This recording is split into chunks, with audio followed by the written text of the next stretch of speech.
So we are going to start chapter number 2, grade 10 civics, that is federalism. Okay, and this chapter is, you have seen already in chapter number 1 that what the condition was in you can say two countries, Sri Lanka and Belgium, that how they were able to share power and how they were not able to share the power, and that is why what problems they were facing, right? So and then we saw that the prudential region and the moral region of power sharing, right? And there we saw that that is the spirit of democracy. That means if you want to, just I'm trying to revise the chapter number 1, okay, so that we can continue with this, because all the chapters are in a sequence.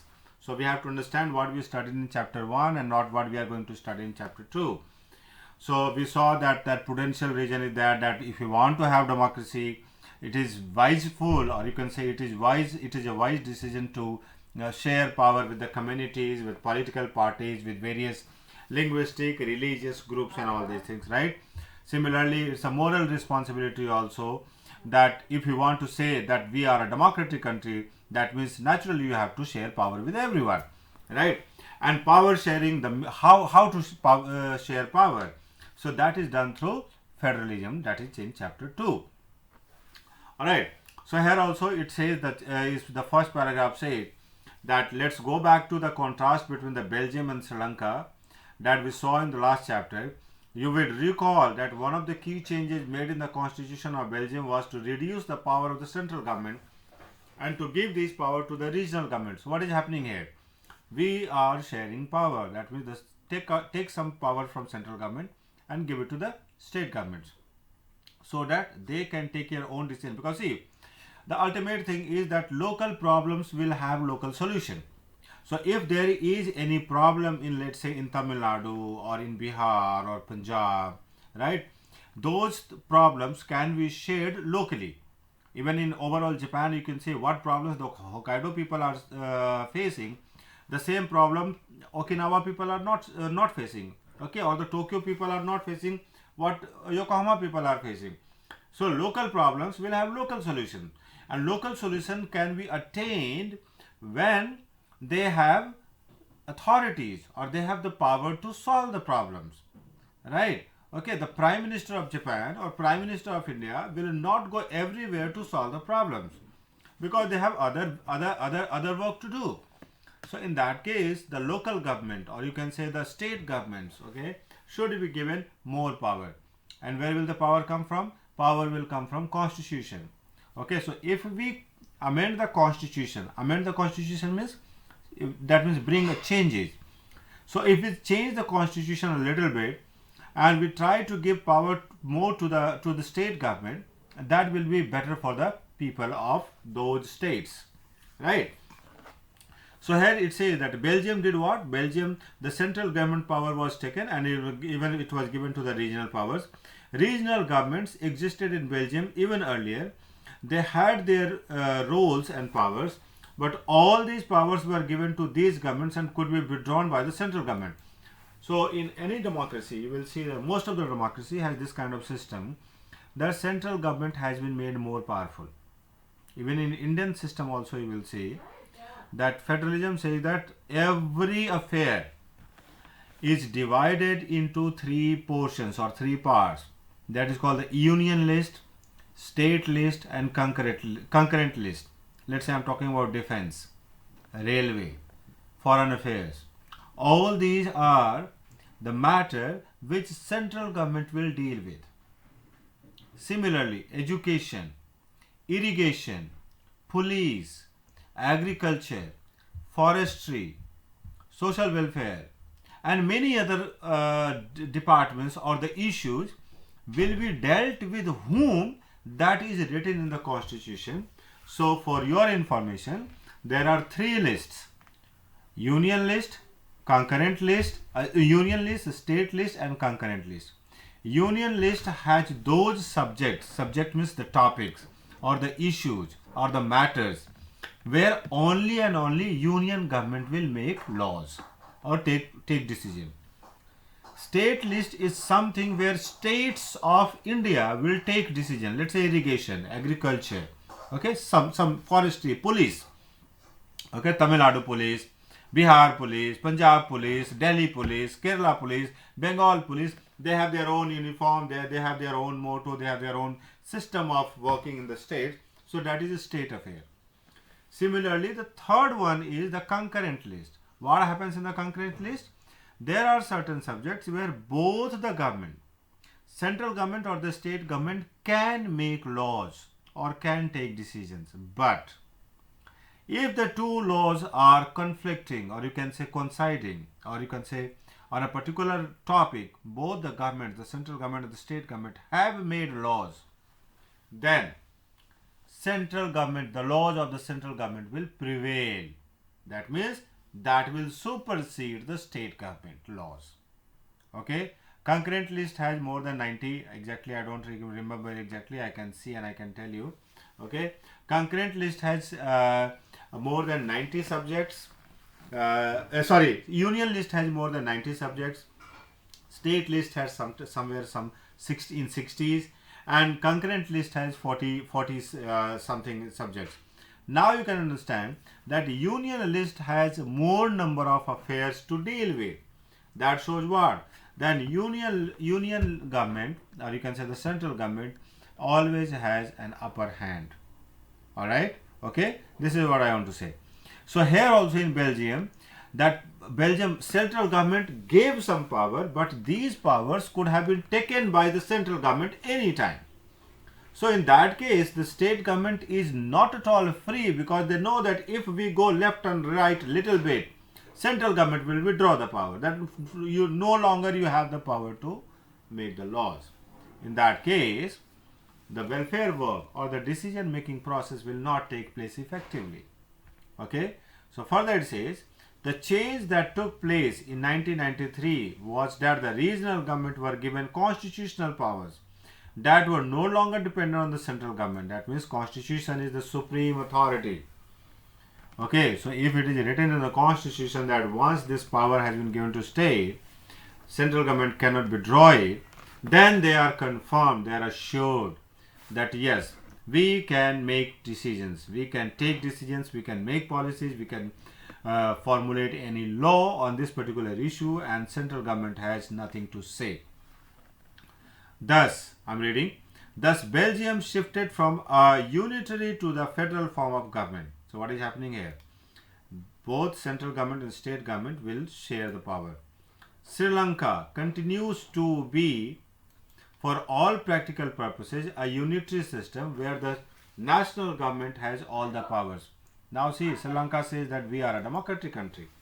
But what kind of democracy you have if you do not give power to the others? If you don't share power with the others, then that means you are just trying to say that we are a democratic country, but actually what is happening in theory, you have democratic country, you are a democratic country, but practically what is happening, that it is a Mediterranean government. Majority rules and minority perish. Okay, so Tamil leaders want Sri Lanka to become a federal system. That means here power should be shared. So whenever federalism word comes, remember one thing, power sharing. Okay, this whole book is about power sharing. All right. So how to share power among various groups, various you can say stakeholders, that is about this chapter also. I'm reading next paragraph, second column. Federalism is a system of government. Says federalism is a system of government in which the power is divided between a central authority and various constituent units of the country. So this is 1 mark question. What is meant by federalism? So you will write that federalism is a system of government. Remember these keywords. It's a system of government in which power is divided. Okay, this is the second keyword. Okay, or term. Between whom? The central authority and the various other units of the country. Constituent unit. That means constitution legalizes these units, okay, of the country. So various constituent can be the state government, the local government like Gram Panchayat, municipal corporation and all these things. Okay, I read further. Usually a federation has 2 levels of government. One is the government of the entire country, that is usually responsible for a few subjects of common national interest. The others are the government at the level of provinces or state that look after much of the day-to-day administering of the state. Now you see in India, okay, we have states, we have union territories, and we have central government.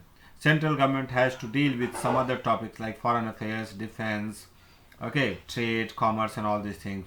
The state government has to deal with local affairs such as irrigation, police, agriculture, and law and order, and all these things. Okay.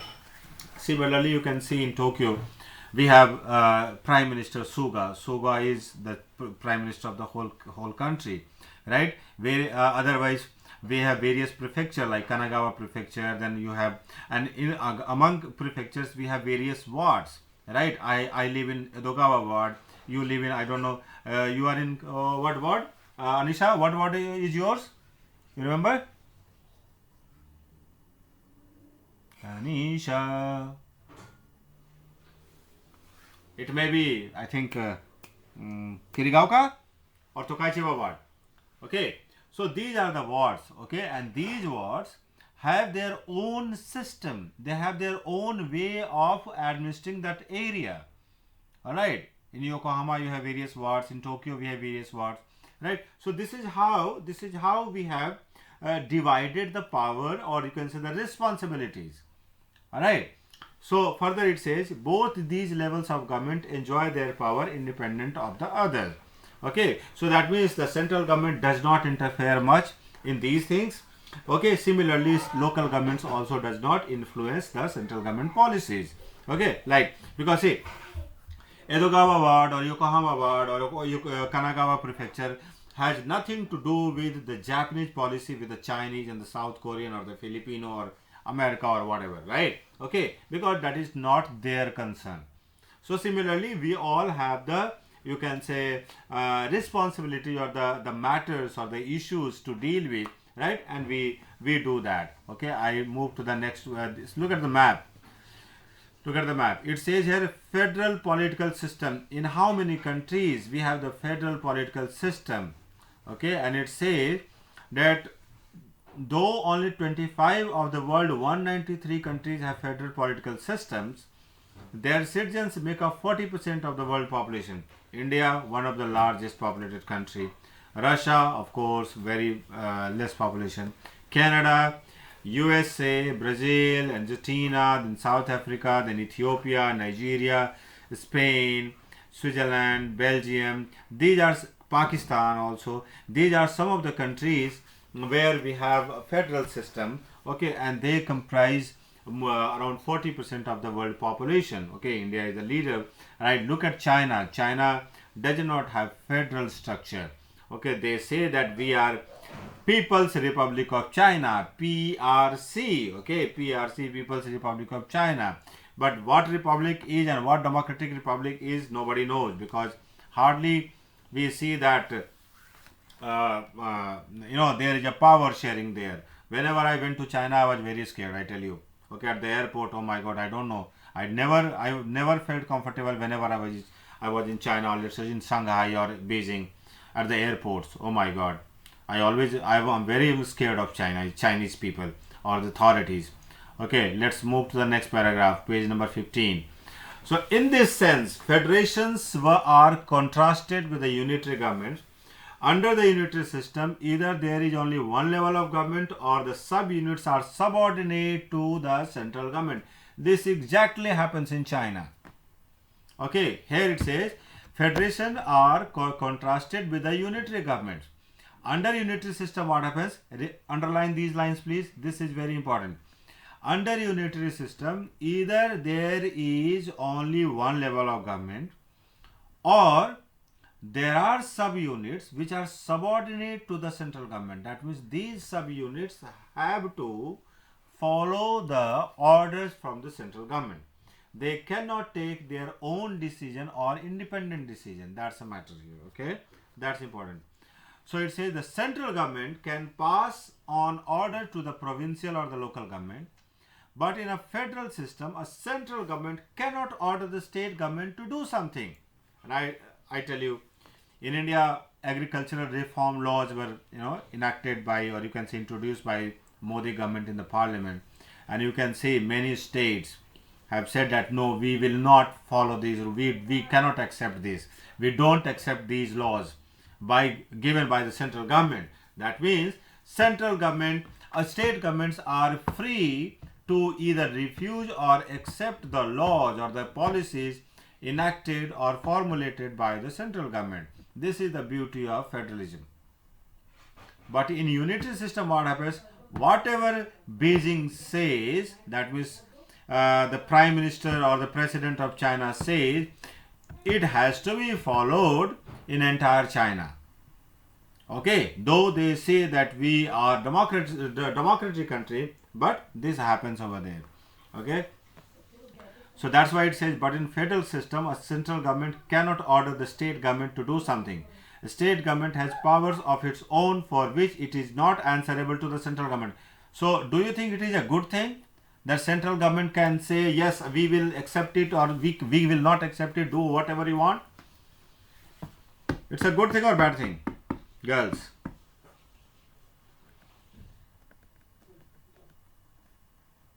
Hello?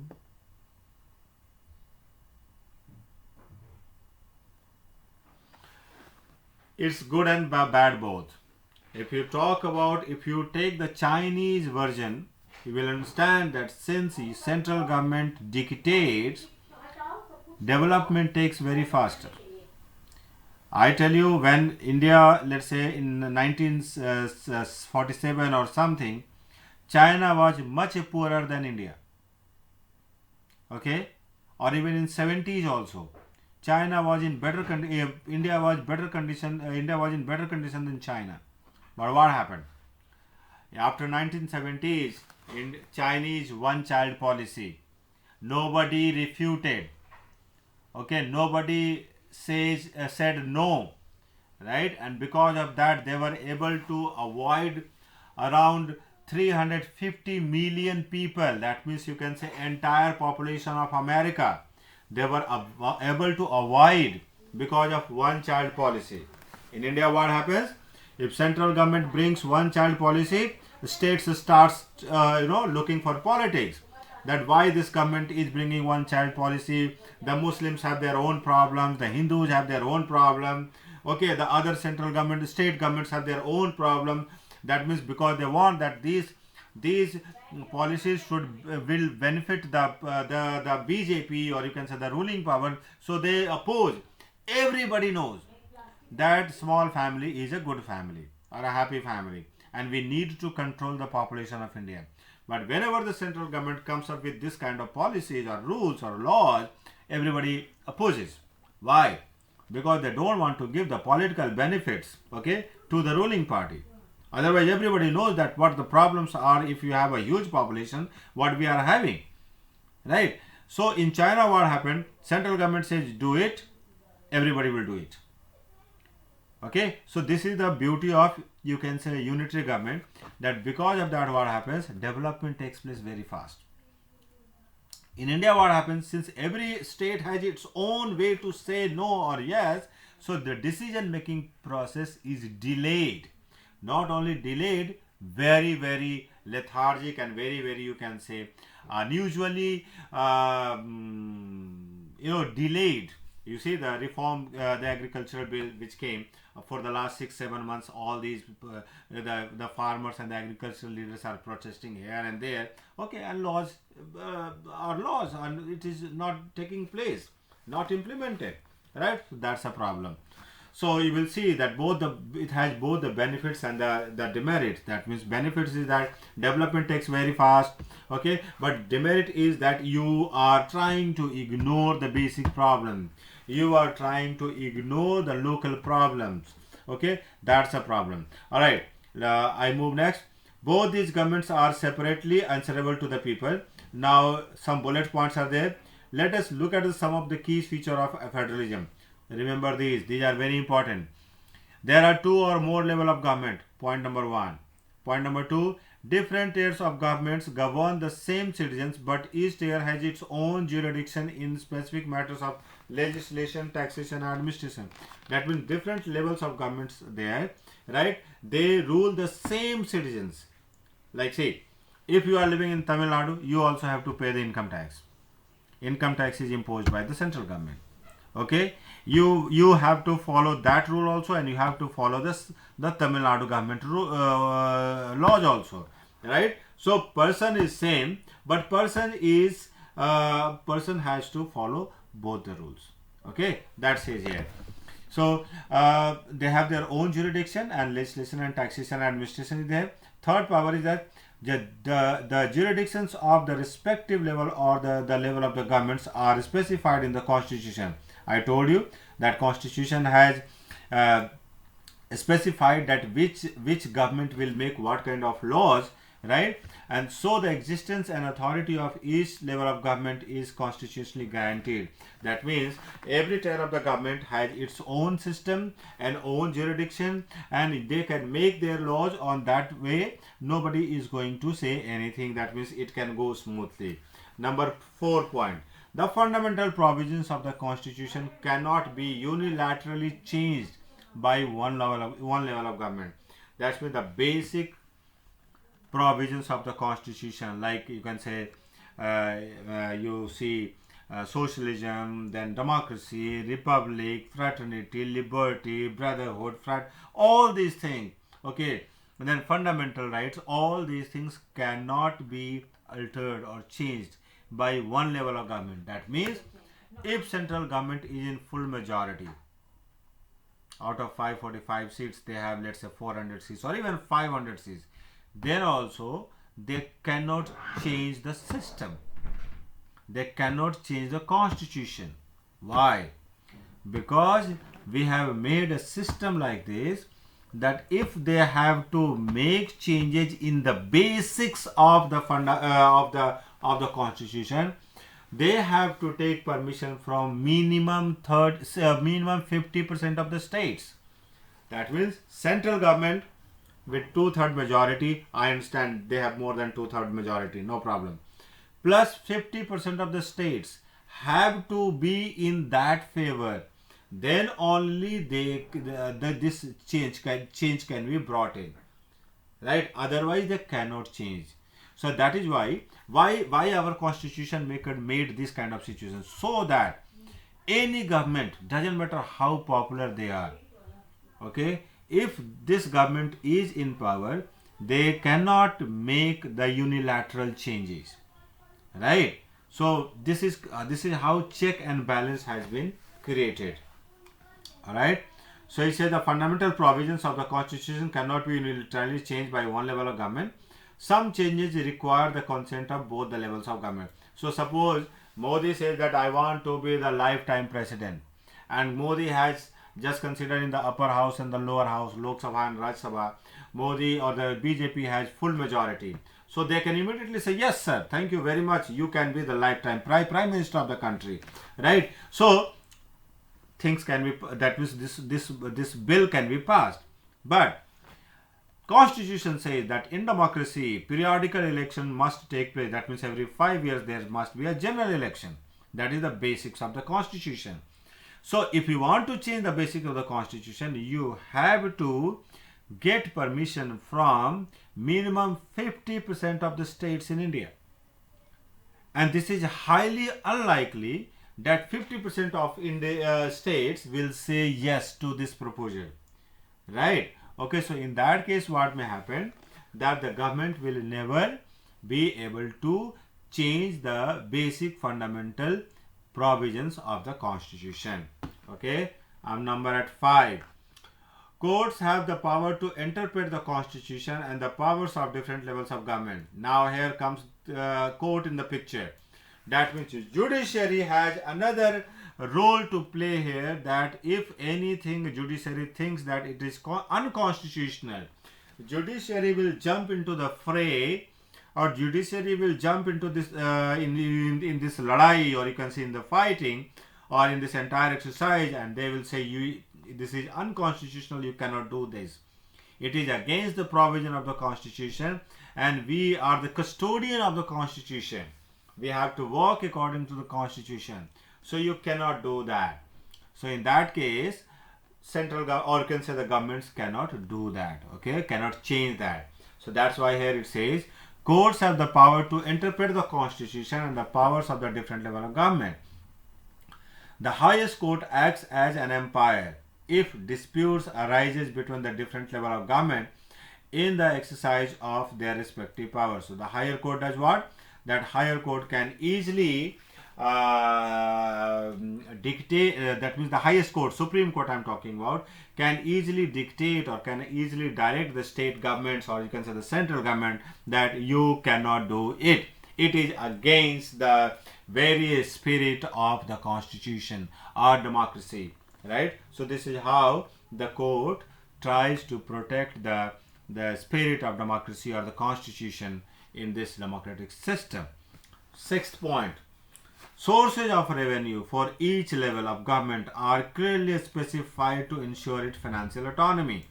So what happens here, that no government can run without money, right? You need a lot of money for the welfare work, to run the government, to pay the salaries, to start the development work and all these things. So where will the money come from? Suppose, just consider a case that entire money is collected by the central government.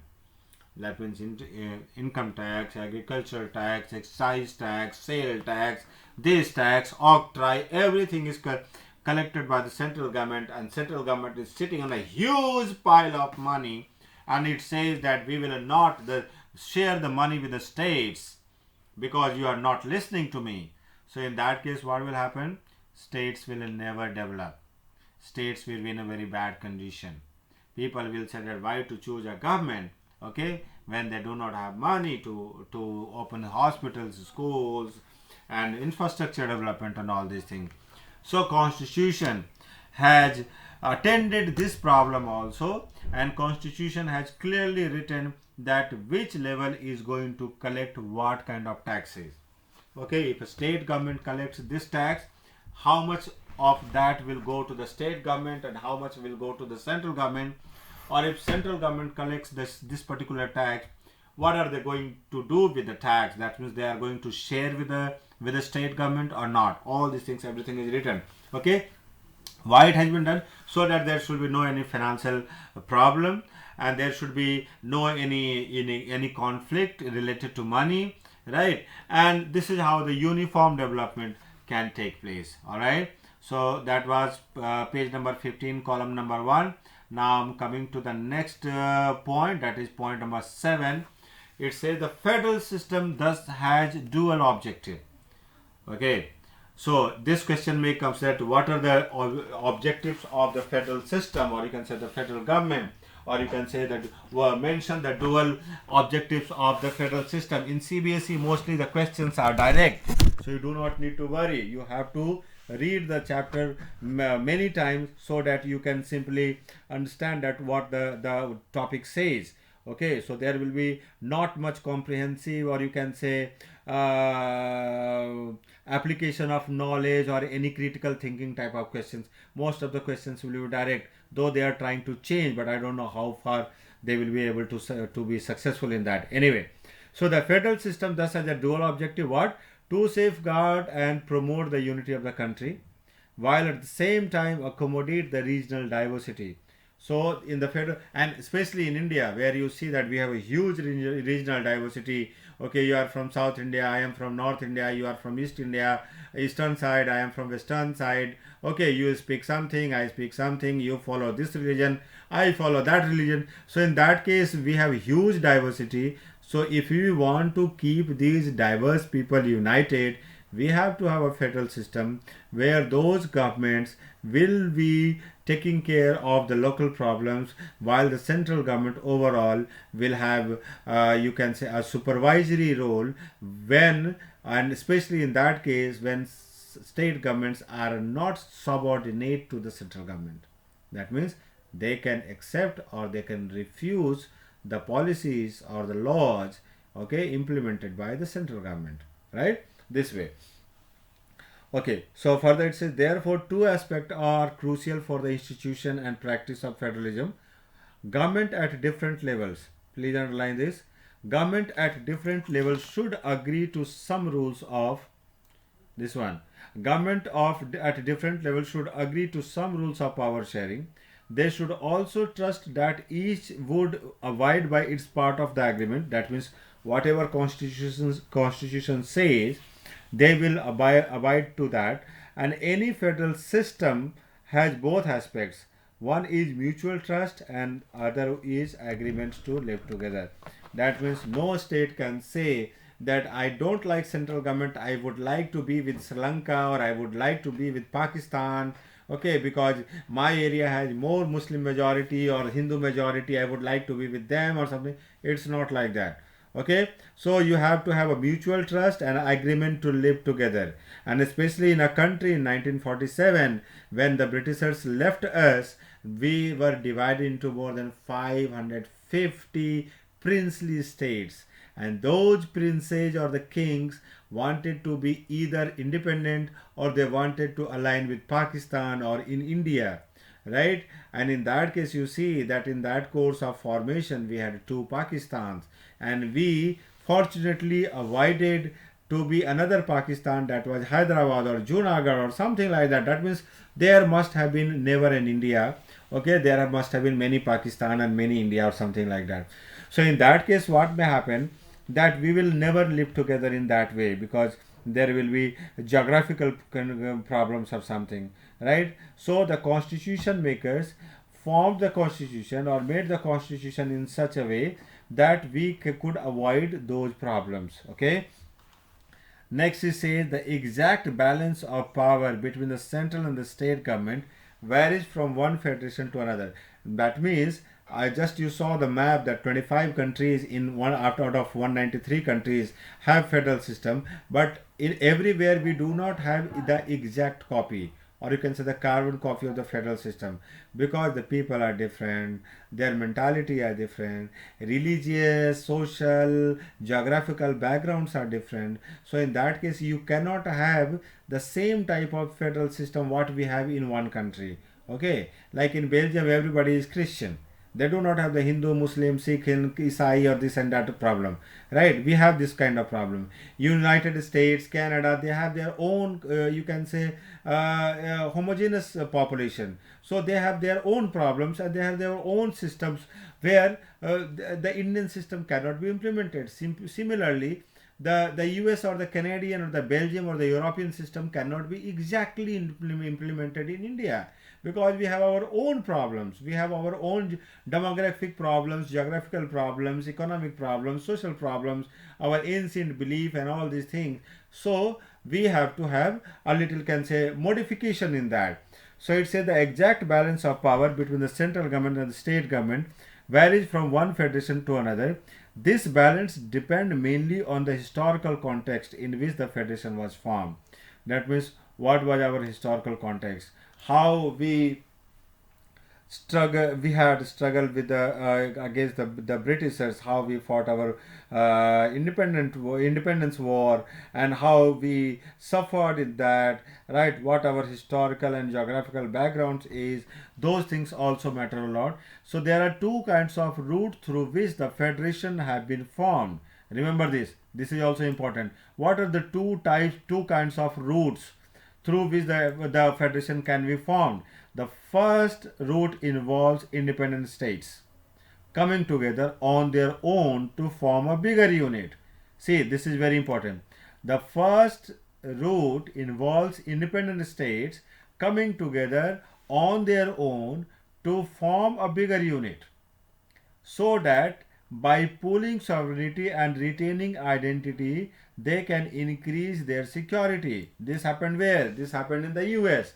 The 13 colonies in 1776 signed the Charter of Independence, okay, and they all became together, right, so that they can become United States of America. United, be united, the 13 states be united, and they became, you can say, part of America, or can say a bigger state or bigger country, right? This is how you will see that United States came, right? That is why it is called USA, United States of America. So the 13 colonies of North America, especially the modern United States, came together, they signed the charter, and they said united, we become stronger and bigger, so let's be united. So it was not that they were forcibly brought under one umbrella. They all voluntarily came together to become one. So that is called coming together federation. That means let's come together and make a federation, right? So this is one. This includes USA, Switzerland, and Australia. In the first category of federation, all the constituent states legally usually have equal power and are strong, namely the federal government. So what happens? They all have the federal government, they have equal power, right? And they still retain their identity. That means the North American states in north, let's say in Montana, or you can say in Texas, or you can say in Louisiana, or you can say in Florida, they have their own states, they have their own identity, and they live together under the name or banner United States of America. So okay, so they came together and they made a bigger state or bigger country. The second route is where a large country decides to divide its power between the constituent states and the national government. India, Spain, and Belgium are example of this holding together federation. This is it. You can typically understand that when India got independence in 1947, Junagadh wanted to be part of Pakistan. Hyderabad wanted to be independent. Some states wanted to remain independent, or I will go with Bangladesh, or I will go with Pakistan, or something like that. That means Bangladesh was not there at that time. That means I want to be part of Pakistan. I want to be independent. That means if you want to have them under the Union of India, you have to hold together. Oh, where are you going? Come here. Where are you going? Where are you running? You come here. That way. So that is called holding together. Okay. So how can we hold together? Of course, we cannot hold them together with force, right? So we have an agreement that okay, you are free. You have to be the part of the Union of India. You are free. You, in the sense that of course you will be under the umbrella of the Union of India, but you are free to take your own decisions. Central government decisions will not be binding on you, okay, and you can take your own decisions, and you will have your own financial autonomy or blah blah, so many things, right? So this is how we came with an agreement, and that is called holding together federation. So what are the two kinds of federation? One is coming together federation, where they came voluntarily to become a one country, and another one is holding together federation like India, where power was shared. Okay, power was shared and they all remained together, right? So it says in this second category, the central government tends to be more powerful, okay, than states, and very often different constituent units of the federation have unequal power. Some units are granted special power. That means some states can be given special power, like in north states. If you want to have northeastern states with India, you have, because they are geographically also, ethically also, they are close to the Chinese, the Myanmaris, or the Burmese rather than Indians. So in that case, if you want that territory to be part of India, you have to give them a special power, special autonomy, right? So that they can remain in Indian geographical entity. So we have to give them special status. So that was also given to them, so that we can hold them together. So that was page number 15. Now I start next page. Here it says, what makes India a federal country or federal system? So here we are going to see that how India is a federal country, right? So we will see the features of federal country, what we saw here on these previous pages, right? So that here it says that we have earlier seen how small country like Belgium and Sri Lanka face so many problems of managing their diversity. And what about a vast country like India? See, if you see Sri Lanka, Belgium is of the size of Haryana or smaller than Haryana. Like Sri Lanka is also very small, right? In any state of India, you can say it is much smaller than that. Okay, but so there it may be easy to control them, or you can say manage the differences. Of course, Sri Lanka was not able to manage judiciously. So if you talk about a bigger state country like India, India, right? Then how we are going to do this? Because in India you see that we have a huge geographical, historical, cultural diversity. So in that case we have to be very careful. So it says that where we have the linguistic, religious and regional diversity, so how are we going to manage that? So what are the power sharing arrangement in our country? So that is a typical Indian case study, right? So we will see. Let us begin with the constitution. India has emerged as an independent nation after a painful and bloody partition. Soon after independence, several princely states became a part of the country. That means I told you more than 550 princely states were left independent by the British government, that do whatever you want. I am going back to country. You go to hell. I don't care. Right? You want to be part of Pakistan, very good. If you want to be part of India, very good. If you want to be independent, it's your problem, right? And this is how the Britishers left the country, lurking in, hanging in by the a very thin thread, that decide we are going now, okay, after exploiting you for economically exploiting you for 190 years. Thank you very much, bye bye, now you handle your problem. So in that case we had to be very judicious, right? So we had agreement with Kashmir, we had agreement with other states also, so that they can be part of India. So here it says, soon after independence, several princely states became part of the country. The constitution declared India as a union of states. Although it did not use the word federation, the Indian Union is based on the principle of federalism. That means federalism means power sharing. So we don't clearly say that we will share power, okay, and we are having this word federal word, but of course we have power sharing. It says, let's go back. I'm at the next paragraph at page number. What page number is that? 16. So let's go back to the 7 features of federalism mentioned above. We can see that all these features apply to the provisions of the Indian Constitution. So we have seen already the 7 bullets, okay. So those bullets, or you can say the 7 features, are very much applied in Indian circumstances or Indian context. The Constitution originally provided for us a two-tier system of government. That means 2 level of government we have. The union government, where we call the central government, where what we call the central government representing the Union of India, and the state government. So we have 2 level of government, union government and state government. Later a third level, or you can say the third tier of the government, was also enacted. That was called the panchayat, or the municipality, or you can say the local government. So we have 3 level of government now: central government, state government and local government, okay. With the 73rd amendment we brought this the local government also in this level. So as in any federation, these different tiers of enjoys separate jurisdictions. The Constitution clearly provided a three-folded distribution of legislative powers between the union government and the state government. Thus it contains 3 lists. I told you about the 3 list, okay.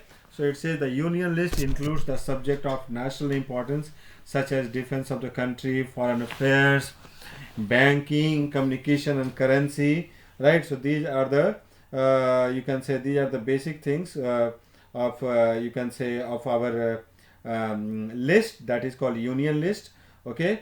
So union list has these important subjects which where only government of India, that means the central government only can take decision, okay. And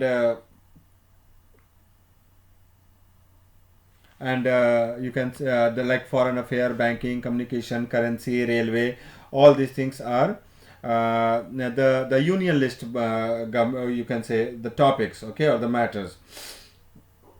Just a minute.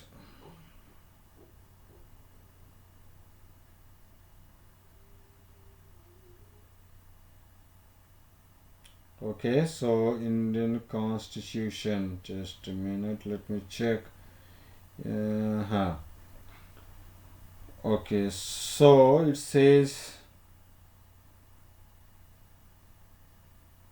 is everybody listening to me? So the union list is a list of 100 subjects. Okay. Originally it was 97 subjects. Some more subjects have been added in that, like cyber crime and other things have been added in that. Okay, so the union list has 100 subjects, and that includes some of the subjects are given here. Subject means topics, or you can say the issues. So foreign affairs, banking, communication, currency, these are, that means only the union government can print currency and design currency, 100 rupee note, 1000 rupees note, whether we will have 5000 rupee note or 2000 rupees note. These things will be decided by the central government only. They are included in the list because we need a uniform policy on these matters throughout the country. The union government can take the make laws relating to the subject mentioned in the union list, right? So that was about the union list. Now it says state list. It contains the subject of states and the local importance, such as police, trade, commerce. So union state list has 61 subjects. So state list contains the 61 subjects of the local importance, such as police, trade, commerce, agriculture, irrigation, forest and all. The the state governments, forest, trade union, trade union, marriage, adoption and succession. Both the wait a minute, where was I? Both the union as well as state government can make laws on both. This is about the concurrent list. I think some there is some problem in this print. So there are certain things which are called certain topics which should come in the concurrent list, and that is concurrent list has, I think, 47 subjects. Okay, so yeah, 47 subjects are there. Originally there were 47. Now they have 52 subjects, right? Like forest, trade unions, marriage, adoption, succession. These are the concurrent list. Both the union as well as the state government can make laws on the subject matters in this list. If their laws conflict with each other, the law made by the union government will prevail. That means if there is any confusion or any conflict, okay, the law made by the union government will prevail over there. So you can see how the union government is superseding or having more power than the state government. How? Because you can see here clearly that the union list has 100 subjects. The state government has 61 subjects, number one. And in concurrent list also it says that both the government can make laws, but if there is any confusion or any conflict, central government will prevail. That means in that 47 subjects or 52 subjects now, central government can have high-handed or high-handedness, okay, or more power. So 100 there and 47 here. Okay, so you can say that 147, right, versus 61. So this is how you can see clearly that union government is more powerful in our system. All right, but anyway, what about subjects that do not fall in any of the three lists, or subjects like computer software that came up after the constitution was made? So according to our constitution, the union government has the power to legislate on these residuary subjects. So remember what is meant by residuary subjects. So the residuary subjects are those subjects which came after the formation or of the constitution. Like, because we knew that new technology will come, new system will come, right? It is not that what the country was or the world was during 1947, it will remain same, right? So if new things come and there is a problem, where are we going to keep who is going to make laws in that, right? So our constitution makers were so smart and so, you can say, visionary, that they had already foreseen these kind of things, and that is why they kept another pocket, or you can say an area which is called residuary subjects, where these laws can be put in. And there also you can see that union government has the you can say supreme power, or union government will only make laws. So this is and again another proof that union government in Indian Federation is more powerful than state government. All right. So we noted above that most federations are formed by holding together do not give equal power to its constituent units. Since we are not coming together, we are holding together. So you were trying to run away with Pakistan, right? We kept held you together, and we are trying to keep you together. So in that case, what may happen, that we may not give you equal power or same power what we have, or the other states enjoy. That may happen. Thus, all the states in Indian Union do not have the identical powers. Some states enjoy a special status. States such as Assam, Nagaland, Arunachal Pradesh, and Mizoram enjoy special power under certain provisions of the Constitution of India, that is Article 371. So under Article 371, some states are getting a special powers, or you can say special status, right? Remember this also, due to their peculiar social and historical circumstances, the Constitution provides them this kind of a special status. These special powers are especially enjoyed in relation to the protection of land, rights of indigenous people, their culture, and also preferential employment in government services. That means not everybody can go and buy property there, or they can claim the government jobs and all these things, right? So the local in those states where the special status has been given, people will have restrictions on buying property or getting a job or starting a business and all these things.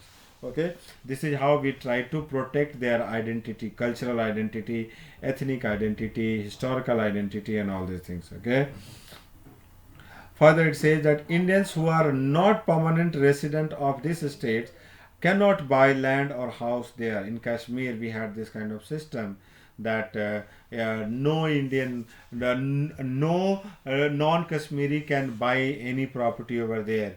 But after the abolition of Article 370, or you can say 35A, any Indian can go and buy the property, or Kashmir, Jammu and Kashmir became a normal part of India. That means they do not enjoy any status, or you can say special status.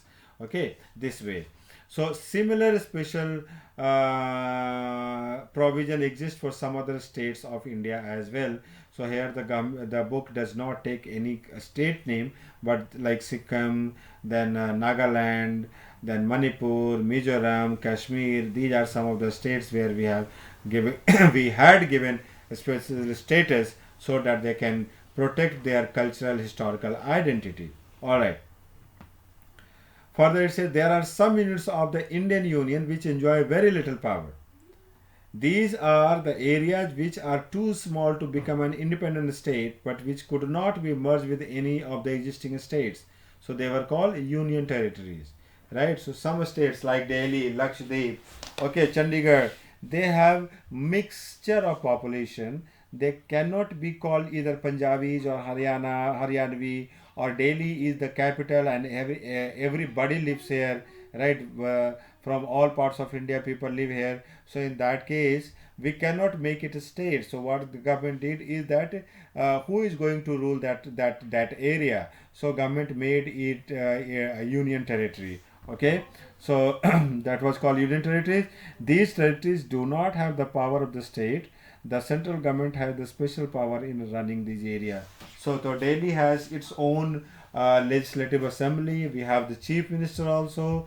Okay, and instead of governor we have the lieutenant governor over there, and lieutenant governor is a representative of the central government. You can say the president, right? So this is how we govern those areas. All right. Further, it says this sharing of power between the union government and the state government is basic to the structure of the constitution. So this is how we try to share power with these states. So these units, so that they all should not feel that they have been neglected or marginalized, or forcefully they have been brought under the union, right? And we have given everybody, you can say, sufficient amount of power, so that they can take their own decision. Further, it says it is not easy to make changes to this power sharing arrangement. The parliament cannot on its own change this arrangement.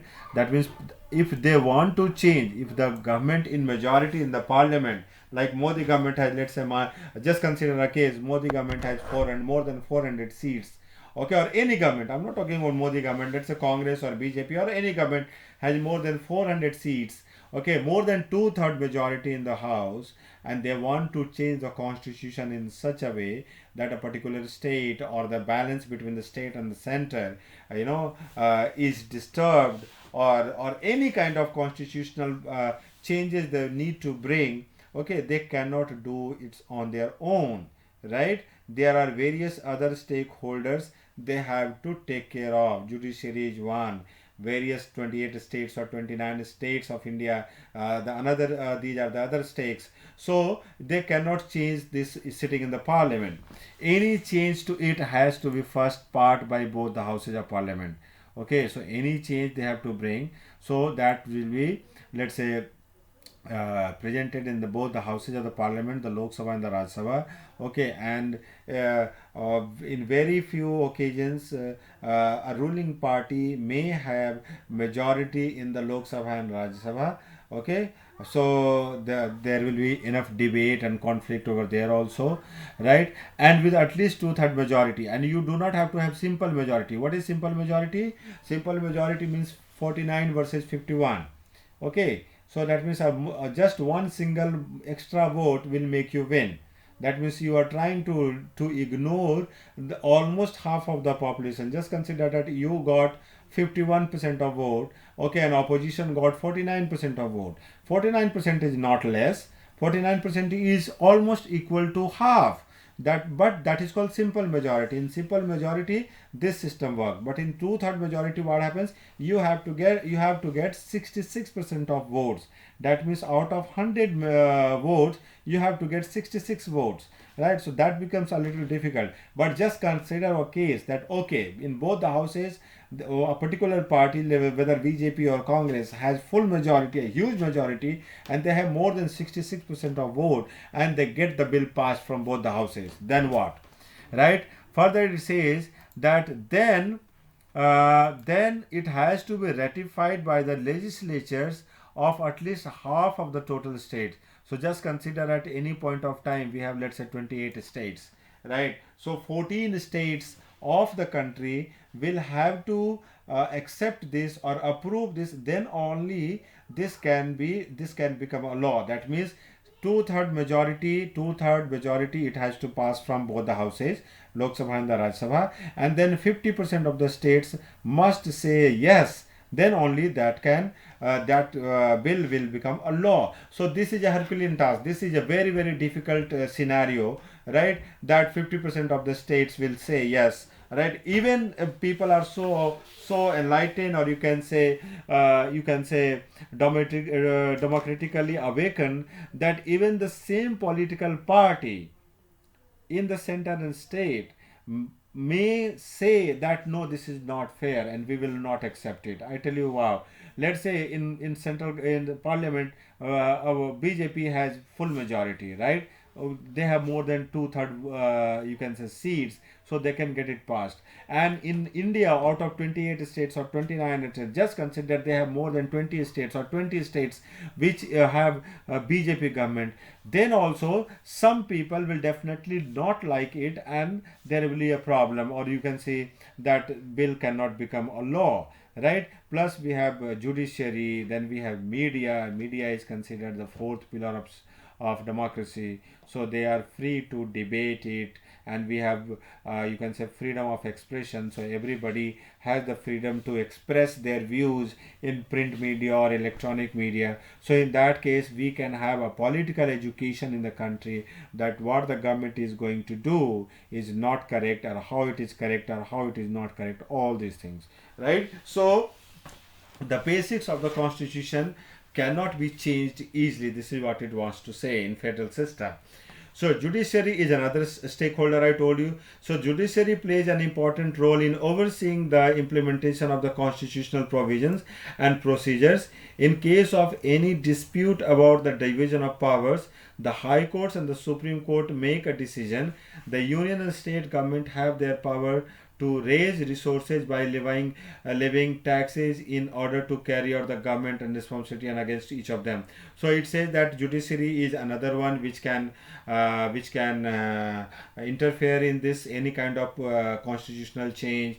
Judiciary can ask them why it is happening and this is against the constitution and all these things, right? So this is one of the, you can say, these are the various checks and balances we have in our constitution, so that our constitution remain alive, dynamic, and we should not have a dead constitution. Like that means 75 years ago this constitution was written and now we are living in 21st century world, so this constitution is a dead constitution. It is not like that. Our constitution is rigid, our constitution is flexible also, our constitution is a living document, it's a dynamic constitution, because we can bring changes according to the changing circumstances or changing scenario in the society, right? That is why it's a dynamic constitution, right? So it is, what I want to say is that it's very difficult to bring change in the constitution. With this I leave you at page number 17, and we will start the next class any day you say, right? And we will proceed from page number 17, page number 18. Okay, I leave you now.